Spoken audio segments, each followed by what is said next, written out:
আশা করি সবাই ভালো আছে। আপনাদের তো জীবন মনং সামনেแต่คอมตัวไปจะสอบมันสงบอายุกันตะลายกันตะแจกันตะจังมันเพลงมันเช็ดมาสักคำมีมากัง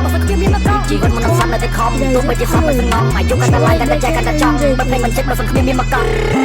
ស្លាប់ទៅយ៉ាងម៉េចបើសង្គ្រាមមានមកកង់សល់ពេលប្រមាណឬបំពេញតាមចំណងជីវិតដូចបារីពេលជួអស់រួចកញ្ញងធម្មជាតិដាក់សម្បត្តិតែវាស្នាយើងកំងខ្លាញ់មិនអាចឃើញនៅពលឺថ្ងៃស្អែកដេកគិតសុកសុកតែប្រមល់ចង់bayសេចក្តីសោះមិនទៀងគ្មានអ្នកណាអាចបំបីអានេះចាមួយទេតើពេលខោវាឆ្ងាយតើមានប្រមាណដងបំពេញក្តីសម័យតែទាំងដៃចិត្តចំណងតែបើសិនស្លាប់បាត់មិនរងថ្ងៃដែលរំលងថ្ងៃនៅរកមកជីវិតសៅមកចិត្តចម្រៀងថ្ងៃនេះមិនដឹងសោះថ្ងៃណាអញ្ចឹងពេលរស់ត្រូវបំពេញមហិច្ឆតាកងតបពីគេគ្នាតិចតែអស់ចាមានតែខែខ្ញុំមួយមិនបាច់ពឹងក្បាលណាអាយុកាន់តែឡើងកាន់តែចែកកាន់តែចង់កាន់តែស្អែកកាន់តែឃ្លានគំនិតនៃជីវិតមកខំឲ្យខ្ញុំគិតទោះបីជួបរឿងប្រណិតក៏មិនលើកដៃប្រណំអ្នកខ្លះគេមកជីហើយអ្នកខ្លះគេមកជន់ខ្លះគេមកគៀបព្រោះតែយើងអត់សម្ព័ន្ធតែចិត្តដូចជាស្ដេចដូចជាចៃវរ្ម័នមានតែពាក្យចេញចំបាំងតាមរបៀបគ្រប់ចំនួនចង់ជីរោរយមិនចង់ជាអសង្ឃបិចចង់ឲ្យគេចាំឈ្មោះដូចជាអិចចង់ឲ្យគេញៀនខ្ញុំដូចជាមើលរឿងសិចចង់នេះចង់នោះតូនខែមិនទាន់លិច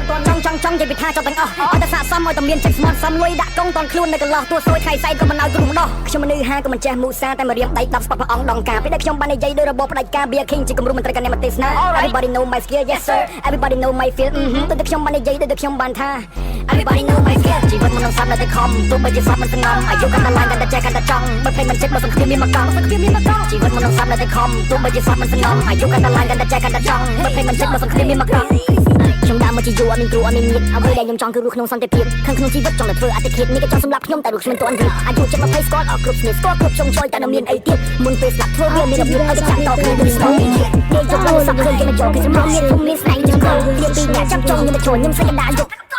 មិនគាត់ចង់ស្លាប់មុនអាយុ21ស្លាប់មុនជោគជ័យតែណាខ្ញុំជួយ Indemnity សក់ក៏មិនណាជួយបិទភ្នែកក៏មិនចិត្តមកសឹកទៀតទាំងមួយគ្មានណាបកៃនៅពេលដែលខ្ញុំស្រែកឆ្នាំ2020គេថាខ្ញុំចំឡាយបែកស្លុយសុកក៏ចង់មកចេះរ៉េព្រោះមិនចង់អត់ប្រយោជន៍គេមើលងាយច្រើនពេកស្រីរត់ចោលក៏ព្រោះតែពាក្យក្របាត់មិនអស់ក៏ព្រោះមិនចេះចូលខ្លាចពេលស្លាប់បាត់មិនមានអ្នកណាយកលុយច្រើនយ៉ាងណាពេលស្លាប់មិនណាយបដូរ